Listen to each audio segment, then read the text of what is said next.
So for those of you who don't know me, my name's Eleanor Beck and I'm the Professor and Discipline Leader of Nutrition and Dietetics at the University of Wollongong. I've worked at, I didn't train in Wollongong. I didn't do my undergraduate nutrition or dietetics at Wollongong, but I've been there for a very long time. So it's very nice to be hosting an event that includes some alumni and also gives an opportunity for us to reach out to some of our current students and our recent graduates and talk to them about some different opportunities that perhaps they may not have thought of, or perhaps they have been thinking a lot about and are really keen to go down that path. So I'd just like to start this evening by acknowledging an acknowledgement of country. So we acknowledge the country of the Aboriginal people as an interconnected set of ancient and sophisticated relationships. The University of Wollongong spreads across many interrelated Aboriginal countries that are bound by sacred landscape, from Sydney to the Southern Highlands to the South Coast, from freshwater to bitter water to salt, from city to urban to rural. The University of Wollongong acknowledges the custodianship of the Aboriginal peoples of this place and the space that has kept alive the relationships between all living things. The university acknowledges the real and devastating impact of colonisation on our campus's footprint and commit ourselves to truth-telling, healing and education. And as we are an educational institution, I particularly like to highlight that we very much respect the Indigenous knowledges of the lands that we're coming to you from today. So there's just been a quick note in the panel from the group talking about where they're coming from. So feel free to add that as well, because it's very nice to see where people are joining us from this evening and to try and work out who's the furthest away.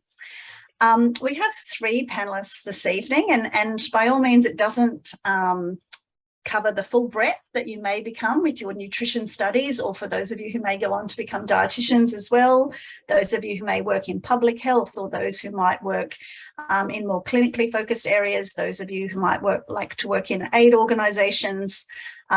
Obviously, there's a full breadth that we might cover with our degrees.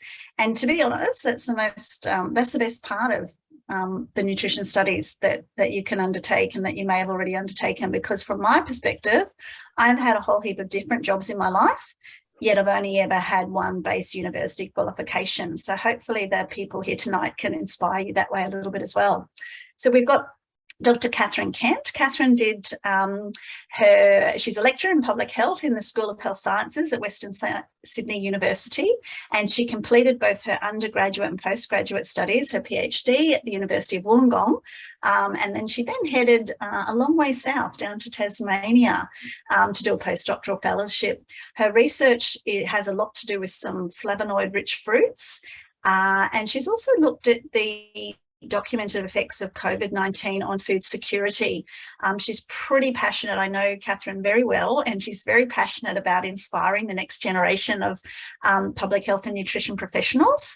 So I'll let Katherine introduce herself a little bit further in just a moment, but you might just want to say hi, and I think... Hi everyone, pleasure to be here.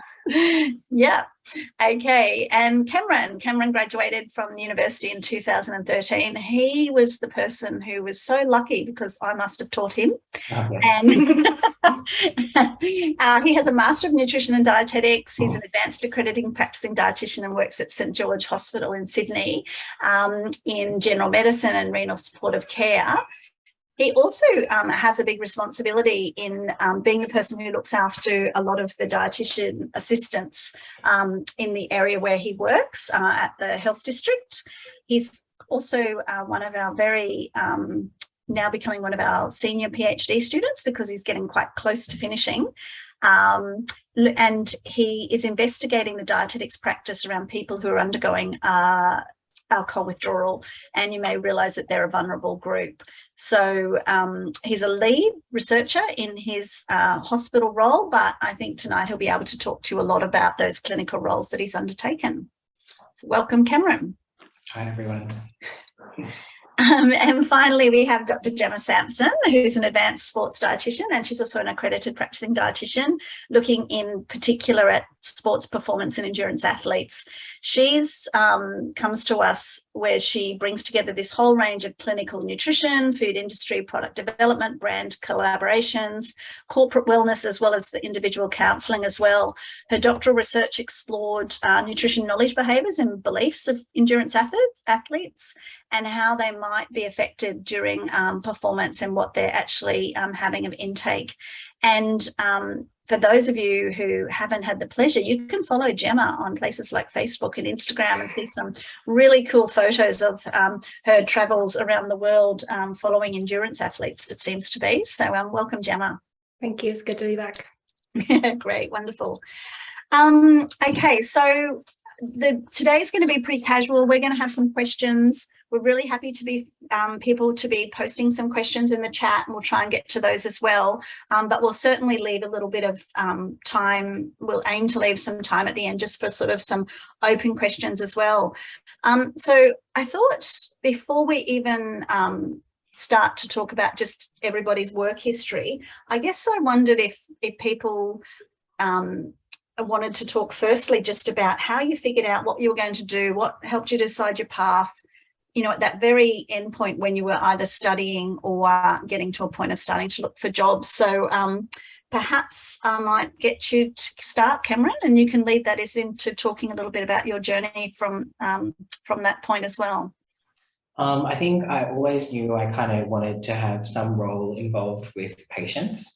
Like most new graduates, we like to help people and with nutrition in their lives. But I think it was my community placement that really paved the way for everything for me.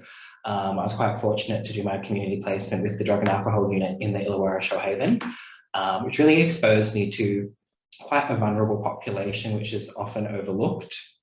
We ran a community program helping them with their food choices, and it was when I came to St George Hospital in my role here that, surprise, surprise, these patients fall into my clinical caseload, and it kind of got me questioning a lot more about what we should be doing for them, which kind of led me to go into studying and researching in this area.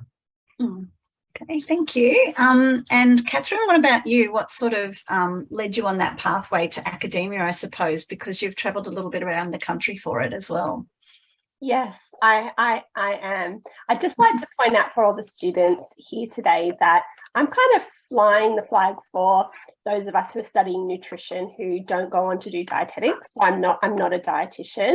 I did an undergraduate in science, nutrition and public health. So as I was approaching the end of my degree, and I hope it's okay to share this, and I'm sure there's heaps of students in here who are in the same spot as me, I did not have a single clue what I wanted to do. And I'd actually turned down an offer to do the Masters of Dietetics because I knew I just really didn't want to work in a clinical setting. Opposite to Cameron, I really didn't want to go down that path, but I just had no idea what I should do. And I think what my career can show you is that you don't need to go on to do dietetics if you don't want to. There are lots of other great career pathways in nutrition. So one of the subjects that I did in my undergraduate that I loved was actually a research-based subject. I'm sure there's a variation on that currently still in the undergraduate degree. And I completed that, and I think I did pretty well in it. And just really fortuitously, Barbara Meyer, who's I'm sure still a professor in the department teaching lots of you, sent me a Souls mail, which is kind of like a message through the e-learning platform saying, oh, you should consider doing an honours project with me next year.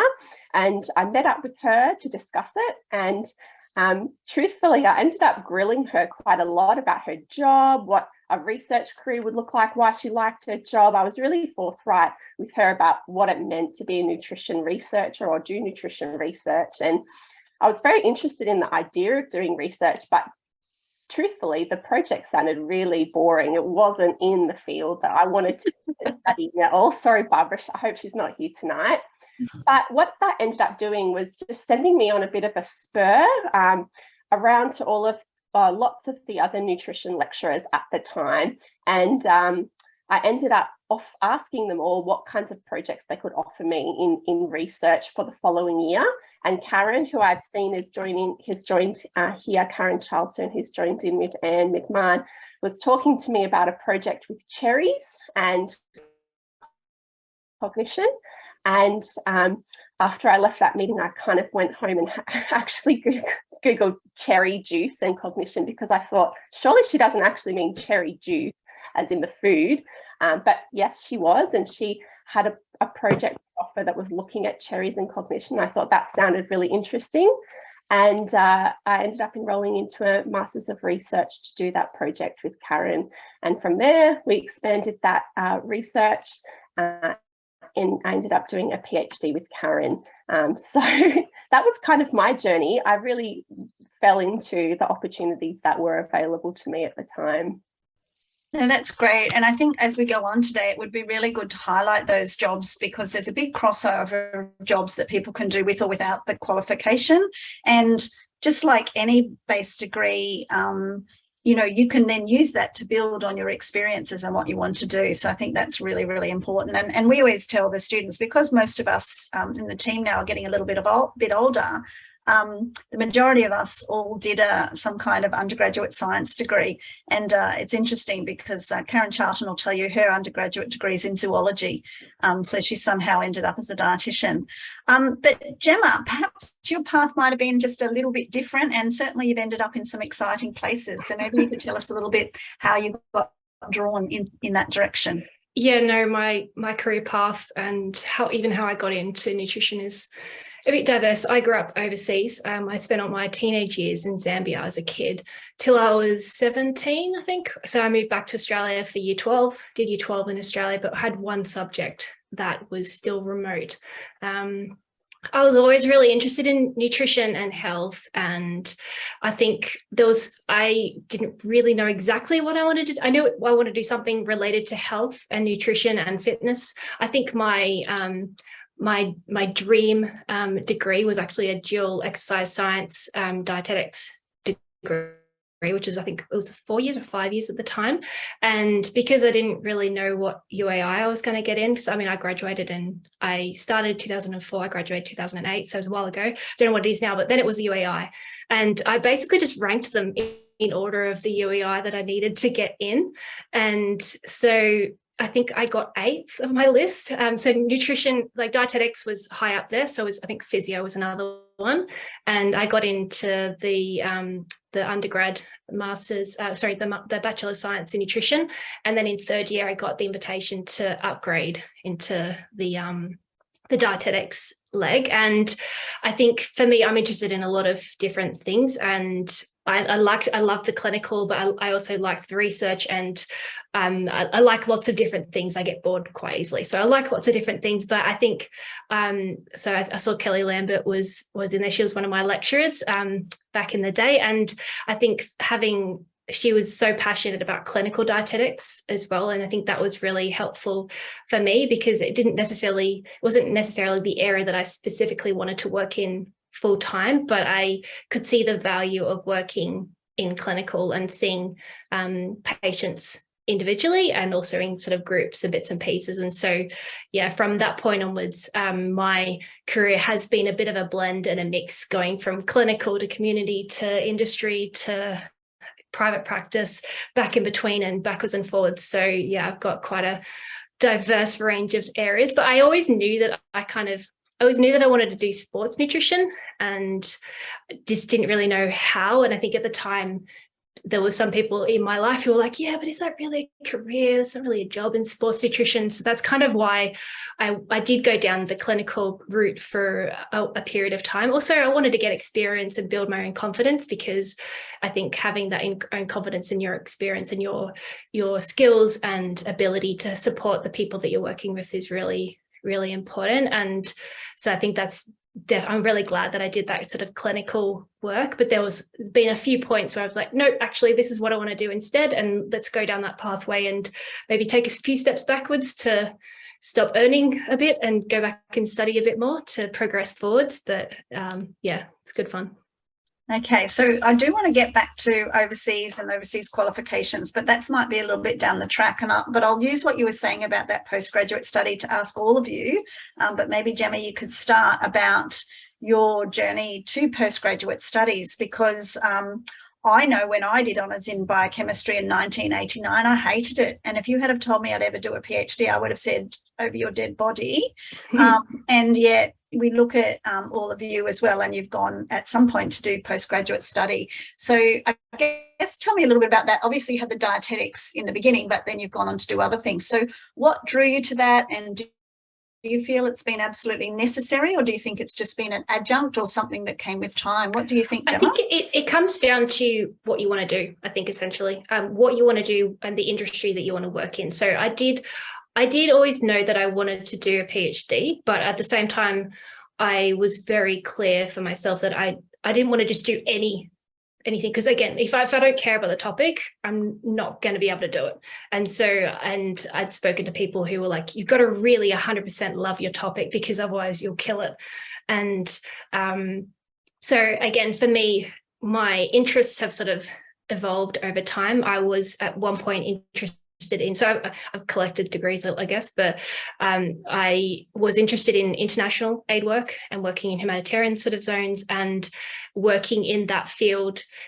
It was pretty much a prerequisite that you had like at least a master's in order to get jobs. But so I did a master. My first master's was in public health nutrition, and with a heavy focus on international aid work. But it sort of was a bit of a dead end. I mean, I loved the research, I loved the opportunities that it provided, but in terms of entry points into jobs, there was a lot of jobs, but they all sort of wanted people with 10 years experience. There was no real entry levels into that. So that sort of was a bit of a closed door for me. When was that? 2011, 2012. And again, I always knew that I wanted to do sports nutrition.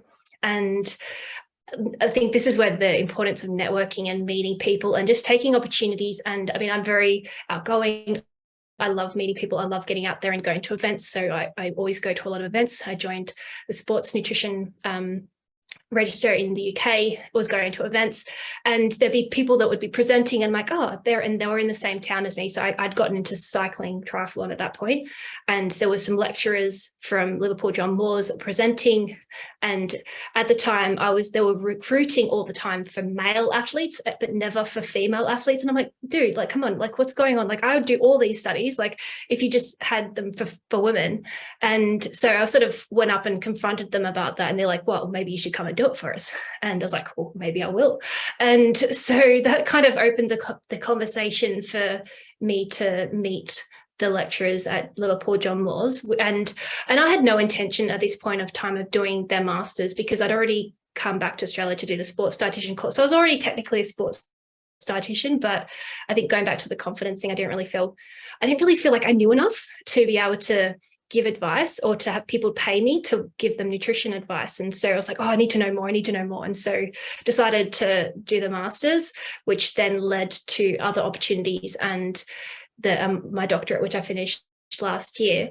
And going back to whether you need it or not, again, it does come down to the industry you're in. So I worked for a pro cycling team a couple of years ago, and in that industry, like, I would never have gotten that job if it was not for my doctorate and the research that I was doing and my connections. And so again, I didn't necessarily need it for the work that I was doing, but in order to have that opportunity open and present itself and have that conversation, it was almost like a requirement. And so again, it comes down to the field that you're working with. And but yeah, I think if it's something that you're really passionate about, and for me, my doctorate research, I did a professional doctorate, which is, I guess, what you call is an applied, very much an applied PhD.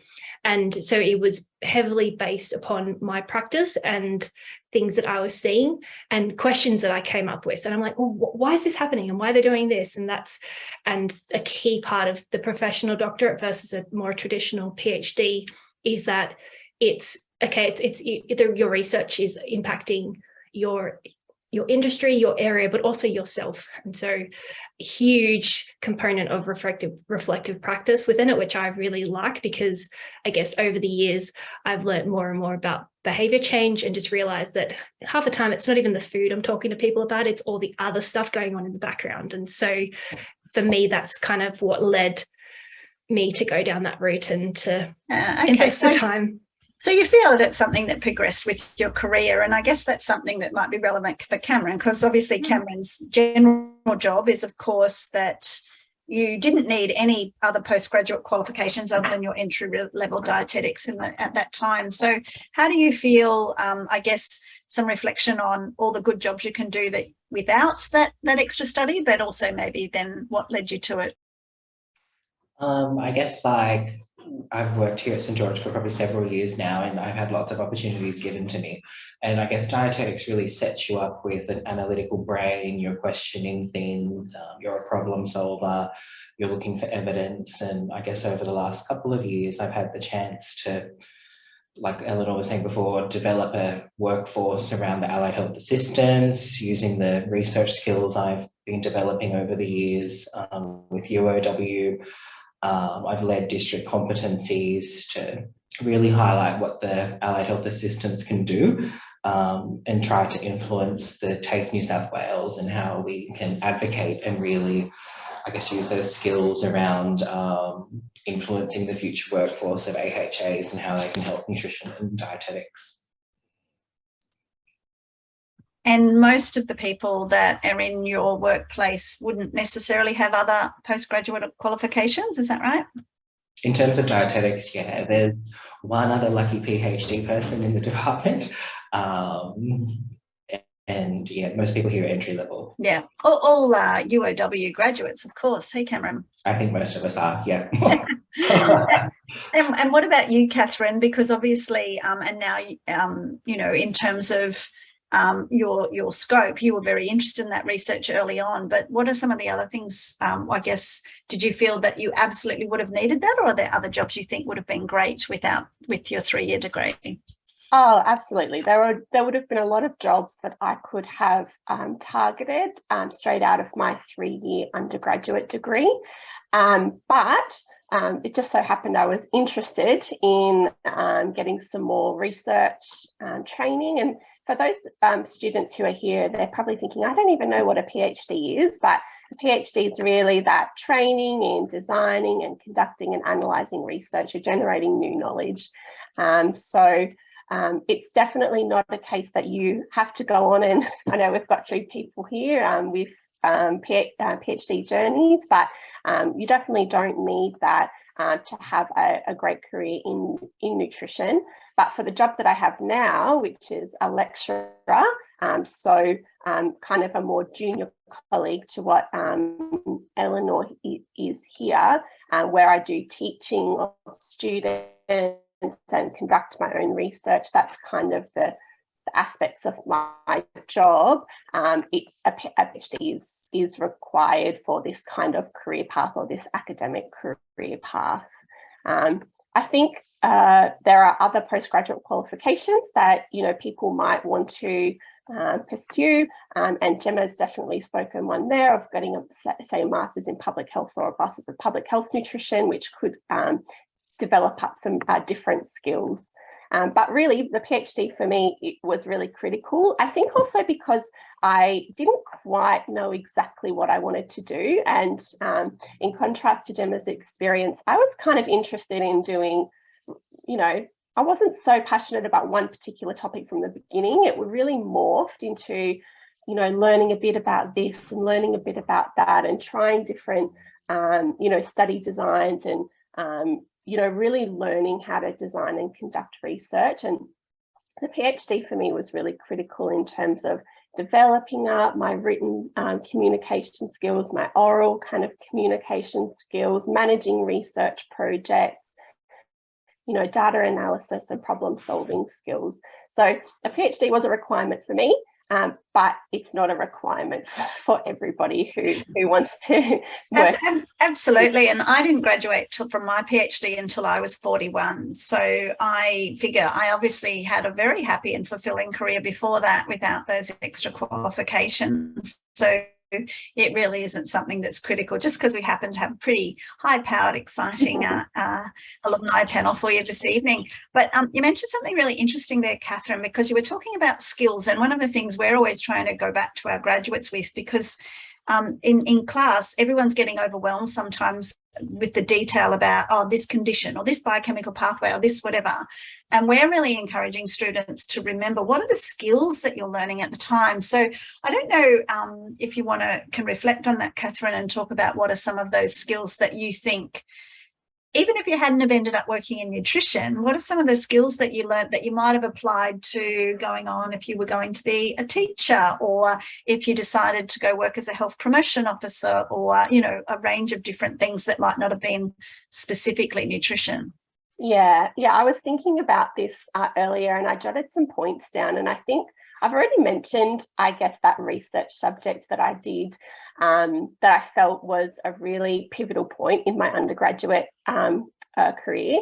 The reason for that is the topic of my research project was actually in public health, so it was about driver behaviour research. The topic could have been anything, and I would have been interested in this subject. I think the skills that I learned within that unit around designing projects, collecting data, analysing data in a real life setting was one of the most important subjects for me. And I got the most, I guess, transferable skills from that particular subject. It really gave me a taster of what research would look like. It gave me an opportunity to network with my peers in my class, but also with a real life stakeholder. I was working for the council. I'm doing a particular project with them. And I think that was a really good opportunity because it gave me that idea about what a work environment looks like and how my skills that I had been developing in terms of looking in a literature, looking for literature in a database, writing a report, those kinds of skills that students might not automatically think of that they're getting all that training in, but I could see how that would apply to a real life work scenario.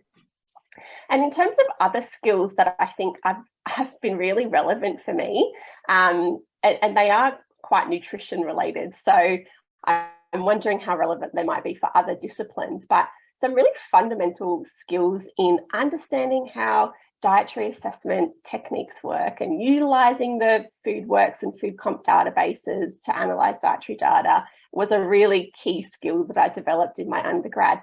And I hate to say it, an undergraduate me would just be so shocked for me to say this right now. And I know a lot of people in the room will cringe, but subjects like epidemiology and introductory statistics unit, the latter of which I actually did twice because I failed it the first time, that's the truth, actually taught me some very key skills that I've been building on and using quite a lot in my everyday career.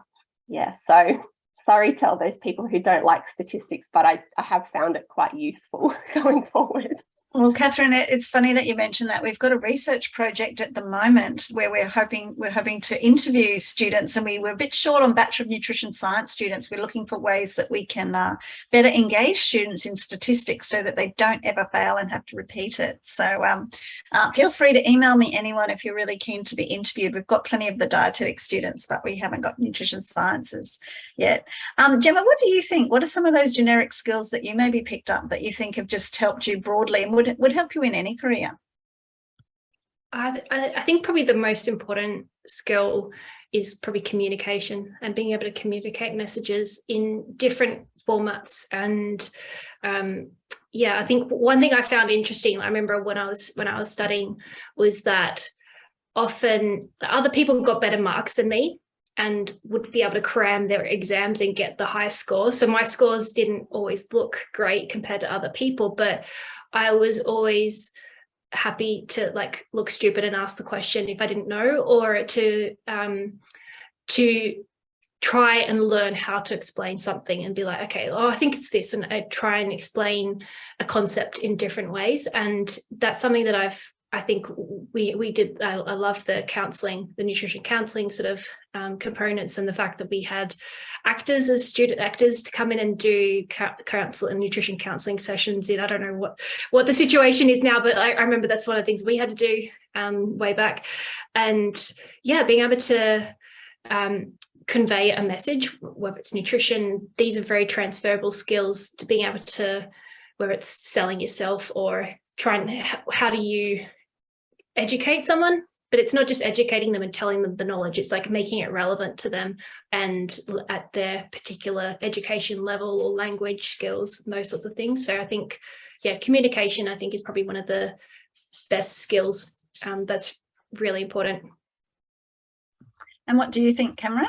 What any skills that you learnt or things that you learnt that were really helpful? I think I agree with both Gemma and Katherine. Like, obviously, communication skills in a hospital setting, you're talking to patients, their families and their carers with different health literacy levels, so you have to adapt your style. But you also have to talk to various levels of the medical profession, so junior and senior medical officers. You might have to convey your message in a different way and, I guess, use your personal skills to try and influence their decision making around care. You might have to talk and advocate across all organisational levels if it's beyond patient care, so like senior management. So I think communication skills and how you can pitch and adapt the way that you talk to different people is really important. But also, like what Katherine was saying, I think really those strong critical and analytical thinking skills that come with science, really, like you have to be able to critically appraise the information that the patient's giving you to make your nutrition diagnosis and assessment, but also if you're going to be, I guess, like looking up evidence-based practice and new research, like how can you critically interpret that and use your statistics knowledge and understand whether or not what the paper's saying is right or wrong, to kind of really inform your decision making with patient care as well. Yeah, and look, I'd say something that I think is a good skill, or something that I've learnt about, and I think I've realised the importance of it further as my career goes on, is we're really trying to teach all of our nutrition science students, and whether they're becoming dietitians or not, about social determinants of health. And I think that's made me a much more empathetic person, to understand that. And I like to think that that's our graduates going on to be good people in the world, and maybe that's something, again, that you can apply not just in your work life, but in your in everyday life. Now, my next question is about, is there anything that surprised you about the world of work? And I can tell you the biggest surprise I got on my first day was turning up at the hospital, someone showing me around for 30 minutes and then saying, go for it. I just remember being shocked, thinking, you mean real? Anyway, what do you think, Cameron? Is anything that's been a particular surprise to you about the world of work? I have to agree, like you get thrown into the deep end on the first day and here's your pager, here's your ward list, off you go. I guess that's just the reality sometimes of working in a hospital setting. I guess the other surprises for me would be, I think on placement you get maybe sheltered a little bit from what you might be seeing in real life, and in a clinical setting you get exposed to some quite confrontational patient situations which you might not be ready for. Sometimes it has nothing to do with dietetics, but it's those social things that you have to be prepared for and carry the weight with the team. But I think as well, I don't think I realised how much communication is actually involved. You're writing in the medical notes, you're speaking to the nursing staff to hand over your plan, you're talking to the allied health, you're talking to the doctors, and then you have to write letters. It's very, that was a big surprise to me. I was like, you don't just go see the patient, it doesn't stop there. Yeah, I think that's really interesting, because you gave that big list and none of them included the patient. So that was all just the peripheral stuff. You're seeing the patient, that's actually the easy bit, yet that's what we focus so much on at uni. Katherine, what do you think about, in that sort of different field, what surprised you? I just think within my career, I feel really lucky, and I feel that we need to highlight to students, I guess this is just a positive message, how wonderful it is to work in a field like nutrition or nutrition science. And the reason for that is I think that not every career and job opportunity has this constant challenge and constant updating of knowledge. And if you're really passionate about food and nutrition and healthy populations and contributing to that, we're constantly learning and relearning and being challenged by new information. So I think it's just a positive message in terms of just knowing other career opportunities that my friends have taken. Not everyone is as in love with their career as what I think a lot of our nutrition scientists and dietitians are. We're very lucky. Yeah, absolutely. And what about you, Gemma? I guess what for your perspective, what's been a big surprise? Yeah, I don't know. I got a bit stuck on this question, to be honest, because I was like, is there anything that really surprised me? And like, I mean, I suppose I'm very independent, and so even like on placement, I was lucky. I had great placement, so I got a lot of independence straight away, which for me suits me very well. Where I heard of other students who had basically supervisors wanting them to rewrite drafts of notes 20 times before they were allowed to write it in the notes properly, and that would have killed me. And yeah, so I think for me, like the jumping in head first is definitely my personality sort of style, which is probably why when I moved to the UK, locuming was great, because you literally do walk in, you're like, here you go, the hospital's yours. And so I suppose, yeah, the thing that's been most surprising for me, I suppose, in the world of nutrition is the psychology component, because I remember as in undergrad we had Psych 101 in our first year, and I remember being like, what's this about? Like, that's got nothing to do with nutrition. Why are we doing this? And kind of probably at the time brushed it off, but then yeah, the more experience, the longer I've worked, the more I'm like, oh, it's all about the psychology. It's like, and that's probably led me to do part of the doctorate stuff as well, because I'm like, I need to learn more about like how the behavior change, how to get them to do what I want them to do or what they want to do. So yeah, that's probably been the most surprising thing. Okay, and you mentioned about going in and doing locums in the UK, and for those people who are the dietitian qualified people in the audience, do you want to just give a brief summary of that in terms of how easy you found it to use your qualifications overseas? Yeah. So again, I worked as a dietitian in Australia. So I graduated. I was lucky. I got a job straight away. I think because I moved to, I was willing to go to the country for a few months. I got a locum role straight away in the country, and then I got a year's contract in Sydney after that.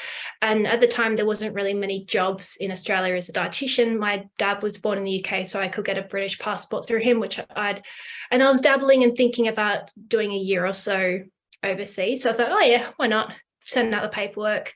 And I think the paperwork to work as a dietitian in the UK, it's a protected title, and so you've got to be registered with the HCPC, or the Healthcare Professions Council, and I think it was about $1,000 or something, the registration. The paperwork was quite a bit. Took about, I think I submitted it in October. I got it in February the next year, and I moved to the UK in July. So I went thinking I'd be there for a year, and then 7 years later I left the UK. So there's a lot of paperwork involved. Once you're in, you're kind of in. I think the CPD, the professional development process with Dietitians Australia is a lot better in Australia. It's a lot clearer, but there's a lot of agencies that are always looking for dietitians. There's the difference between Australia and the UK, where most dietitians in Australia work private practice, where in the UK, pretty much it's like 1% that aren't in the hospital. It's all hospital clinical. And so if you're a dietitian in the UK and you aren't in a hospital, then they're like, well, you're basically not a dietitian. You've given up on your career. Like, you're a lost cause. So it was interesting then for me, moving from dietitian in the hospital to industry to clinical to a few different sort of areas over there. So because there is the culture of dietetics, it's all hospital work and all clinical. There's agencies always looking for people to cover holidays or sick pay or whatever. And so I did it. I was lucky. I was happy to go anywhere. I didn't really care where I was. So I went into like really rural, random places most of the time. And I was working in oncology for a long time, for a couple of years, between about 3 different hospitals. So they would be like, oh, we need you for 3 weeks here, then a month here, then a month here. And I just sort of hop between the different hospitals and support the teams there that needed support. And but I imagine that's a wonderful learning experience, because it's like being back on prac. You get to go see a different thing all the time. So it's good. Yeah, no, exactly, because I get bored easily. So I need lots of stimulation and lots of interesting sort of things to do. And so that was great for me because I got to meet different people, try different things out, and they'd be like, yeah, I don't like that, or I like this. And you can see, and also then you can help the different departments, because I'd be like, oh, this worked really well here. Like, why don't you try this? And you can give suggestions. You're coming in with a fresh viewpoint as well. So that was always fun to and just so everybody knows, we do fill in the paperwork for people wanting to go to the UK quite regularly. It might be a fair bit of paperwork, but it's never been refused. So our qualifications from UAW are recognised overseas. So that's a good thing. Katherine, I might just turn the conversation a little bit different about some of our professional societies and the networking and some of the roles we've had there. And Katherine's done a lot with Nutrition Society of Australia. And I'm not sure if Anita's online as well, but she's our Wollongong branch. I don't know, what do you call them? Convener, president, chairperson? Regional chair, I think. Regional chair. I was trying to give us some fancy title, but that sounds okay. But Katherine, maybe you want to talk a little bit about how networking with those groups and professional societies has sort of helped you both personally and professionally. Yeah, absolutely. So for the students who are online, I'm not sure if you know, but you can at the moment, right now, even though you're an undergraduate student, join your professional society of the Nutrition Society of Australia. And this is especially it's relevant for both those students who want to become dietitians, but also those students who are not going on to be dietitians. So the Nutrition Society is a voluntary registration scheme, I guess we'd say, within Australia. And I guess my involvement with the Nutrition Society, I would say, has been really critical in facilitating my career. So I started out, just like you guys, going to events as students, sitting in the events about learning about nutrition career pathways and learning about new research that was going on. And that really helped from a professional development perspective. But what I think it was really helpful for was networking with other nutrition people locally. And then when I became a master's student and then a PhD student, I was going to the more national events. So networking with other research students, going to conferences, going to student master classes. And that really helped me in terms of developing up my peer kind of networks, getting some mentoring through that network, but also just developing a lot of friends who are working in nutrition science across Australia. I did work as the student representative of the Wollongong group for a little while, and I think Anita would gratefully accept undergraduate student representatives to help in terms of things like developing up local events. And that really gave me insight to how this kind of group of professionals worked at a regional level. And then when I was a postdoc and I was working in Tasmania, this is how all things happen. I find someone taps you on the shoulder, but through knowing people through that Tasmanian group network, someone tapped me on the shoulder and said, you should do the webinars for the Nutrition Society. They really need somebody. And I've been doing that role for quite some time now, in addition to other jobs like Anita's doing in terms of running the regional group in Tasmania, running events, going to conferences. And I find it's been really, really beneficial to me, both as a student and now in my career, in terms of keeping up to date with all of the latest nutrition research, but most importantly, developing up the networks that I have with other nutrition scientists. And I do feel that I get a lot of opportunities in my career because people know me through the Nutrition Society and they know my kind of work that I do, and they think, oh, Katherine might be interested in this, and they'll send me an email. So it has been really beneficial to me, and I would recommend that the students here do join as associate nutritionists throughout their undergrad degree, if they'd like to. Yeah, absolutely. And I think if you look at, say, amongst our team that are teaching the students at uni, we're nearly all members of both NSA and also where we have dietitian qualifications, we're members of Dietitians Australia. Dietitians Australia is also obviously actually has free membership for students, and I just never understand why students don't join. I think the networking through NSA and DA is pretty amazing. And I would not have got my job here if I had not had some great, networking arrangements with people that I'd met through projects. And, it is, while it is volunteer work, it is like having professional development all of the time. So I can just really encourage that. And I might use that sort of mentee thing to just talk a little bit about one of our next questions. And Cameron, I think you've been probably a mentor for some new graduates in the past, and maybe you'd like to talk a little bit about that and how you find either being a mentor or mentee and what that means for you and your work. Yeah, so when I first did the APD program, I had a lovely UOW mentor, one of the lecturers there, Meredith, who supported me through that first 12 months of being a new graduate, like really helped with getting you to like think critically and never give you the answers, and help kind of guide you through those processes with things that were coming up in your career, like whether it be job applications or conflict situations or complex cases you were managing at work. But also, like, I guess it's someone to talk to.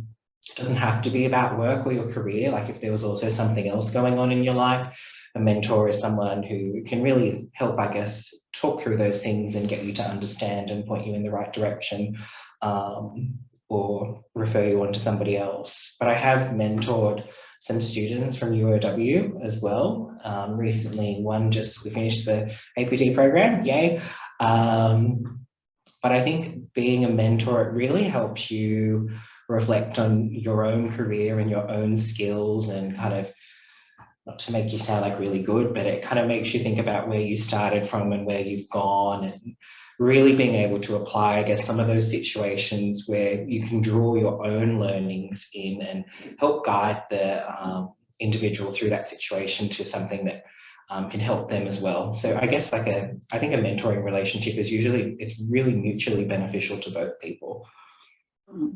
Yeah, and I'm about to get my 30-year dietitian's badge, which I realise actually it's 31 years since I graduated, but I mustn't have joined DA the first year because my membership number has a 92 in it instead of a 91, but getting my badge at the next conference. But it's really important to realise that I still have mentors, sometimes in the workplace, but I make an effort to always have some mentor relationships external to my workplace as well. And they're not necessarily formal now, like you might have when you're a new graduate in some positions, but it certainly helps me be able to talk through some issues and learn new things. How do you think that's worked for you, Gemma? Sometimes you've been acting as a sole trader, and how important do you think that is for you?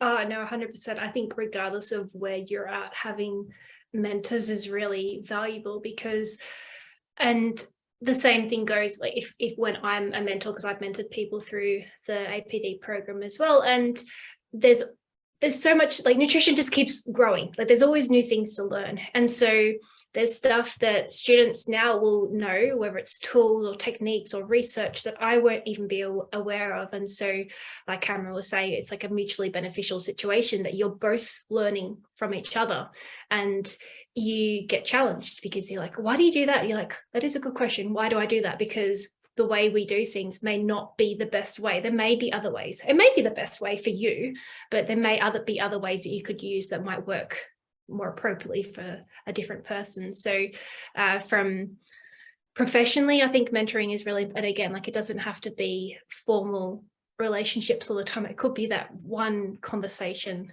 And this is where linking with the networking is so important. It's actually just, not being afraid to reach out to people and ask them for advice, because what I've found is that most of the time, most people, those few steps ahead of me, they're willing to get and happy to give advice or some pointers or some tips and information, and you just don't know where that leads, and it may not even be in your profession. So, I mean, for me, we had a lecture when I was doing the master's on what was it? It was psychology. It was on psychology, sports psychology, and football. And I'm not interested in football at all. But what I was really interested in was the behavior change stuff that he was talking about, because I was working with boxers at the time.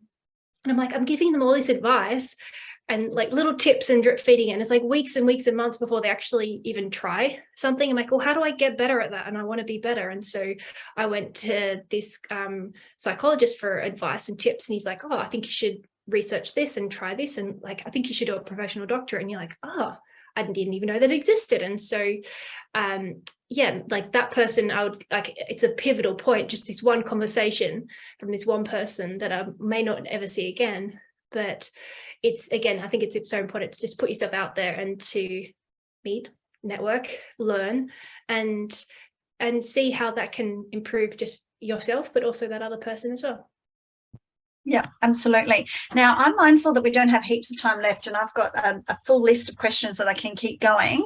I probably saw one question in the chat, but I'm presuming people haven't been typing questions in the Q&A. There's no burning questions. So if there are, what I'd suggest is if people want to quickly type those, because we can try and make a couple of minutes for it at the moment.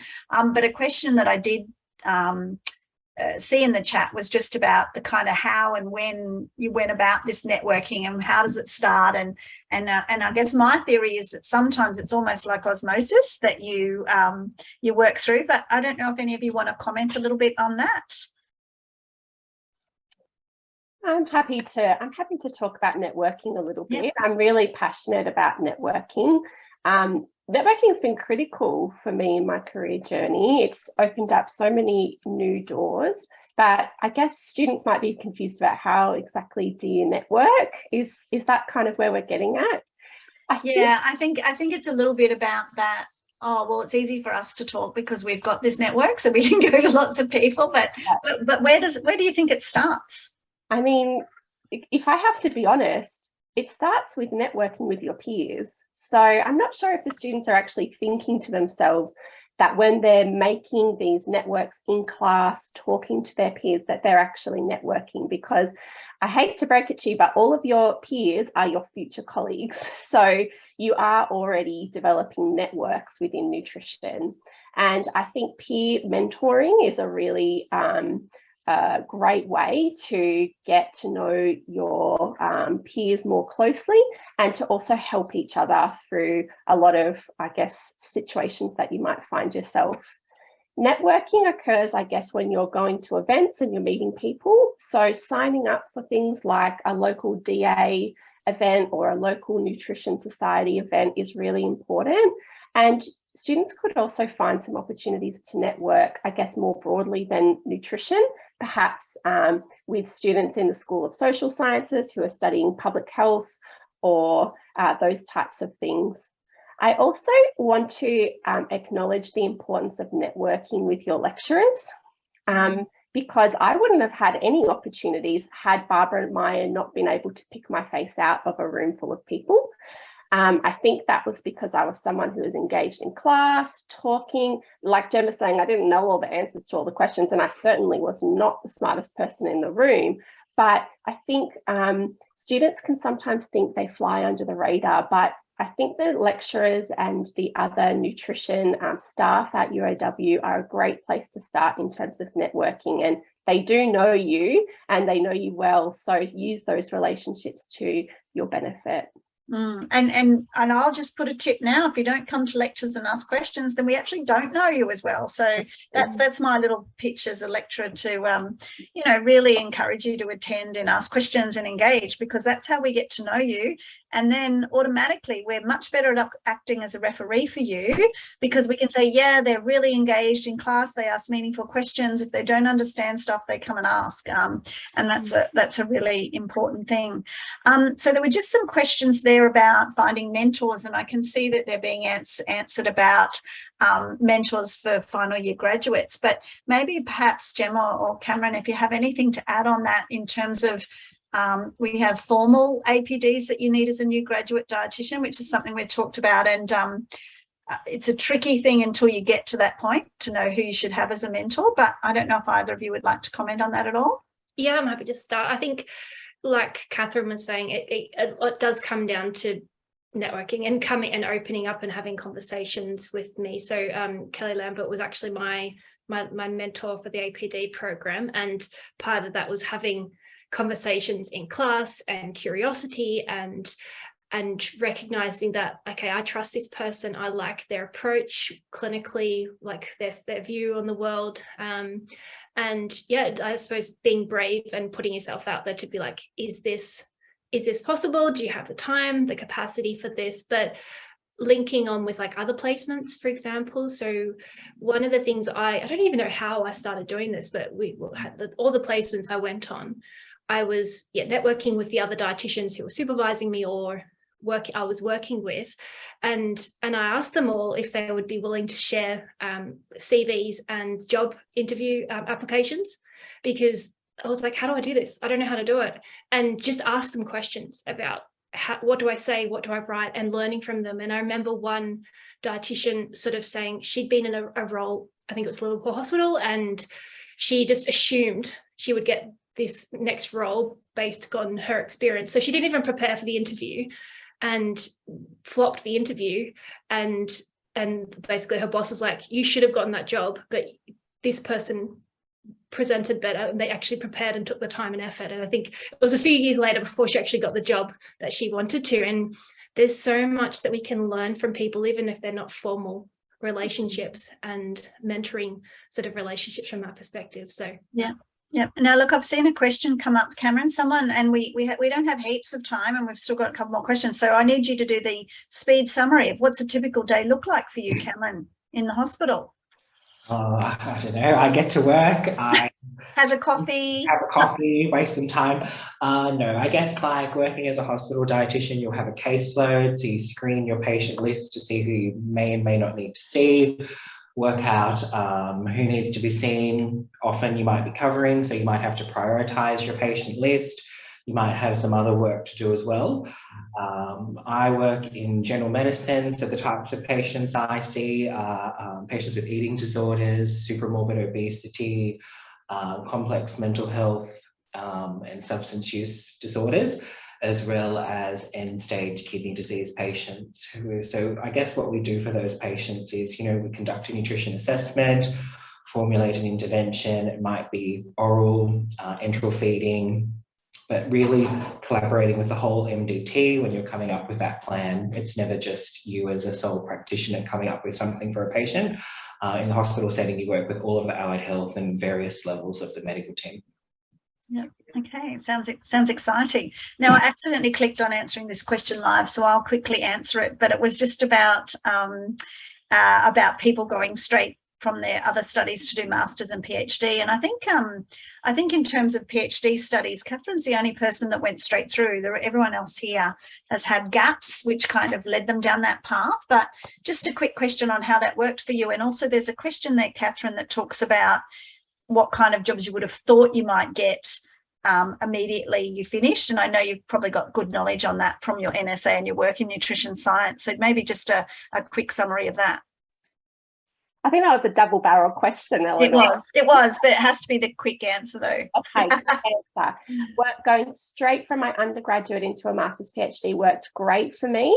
I really liked it because I knew that I was really interested in research, and that's what I wanted to develop my skills in. So that's why it was a good choice for me. But the others, I think, have gone on, done other things and come back to develop their research skills. And in regards to your question, Lachlan, yes, there were jobs that I was looking at definitely in more public health nutrition, and I actually had a double major in public health and nutrition from my undergraduate, so a little bit different. But jobs that I was looking at were things like working for programs for healthy cities in Illawarra, running some community nutrition initiatives with kind of non-government organisations. So those are the types of jobs that I was thinking I could go into. But if you're looking to more move into public health after graduating, I would want you to question on whether you think you need some extra training, such as enrolling in a Masters of Public Health or a Masters of Public Health Nutrition, to really learn some key skills in public health more broadly that might set you up to be more competitive in a public health job, say working for New South Wales Health or that type of thing. Is that Yeah. the answer, Eleanor? Yeah, that's great. Thank you. And just there was a final question there that, in the interest of time, I'll just probably answer, because we get asked it a lot at the university, which is about how you might go about looking at work experience. And there are lots of volunteering opportunities in terms of people can do things with Meals on Wheels or other of the voluntary organisations that might be supplying meals with people. It will teach you an incredible amount about what you need to do, to understand that people have all different needs and come from all different backgrounds. There's probably not experiences available in clinical settings, and that's because there's just too much, so many students already in the hospital system, but also as highlighted in a time of COVID, especially the amount of regulations and training and things you need just to step foot into a hospital ward is quite high at the moment. But I just really go back to that thing that all the panelists have talked about today, these skills that you have that you might get from somewhere else. So you might be working at McDonald's, or you might be working at Hungry Jack's, which is where I worked. And you can say, well, I learned to talk to people. I learned how to be very efficient in my job. I learned a little bit about, food service or something. I'm picking the obscure examples because what we need to do to be reactive to a modern world where the role of a nutritionist is going to be big and needs to deal with big issues about food security and climate change and what diseases might come with that as well. If we think of those things, then we need to start thinking of how we're going to transfer our skills across that big range of positions. So I hope everybody has very much enjoyed our discussion with everybody this afternoon. We really appreciate your attendance, and we particularly appreciate Katherine and Cameron and Gemma for giving up their time to give some messages across to new graduates and to people who might be graduating soon. So thank you very much for your attendance.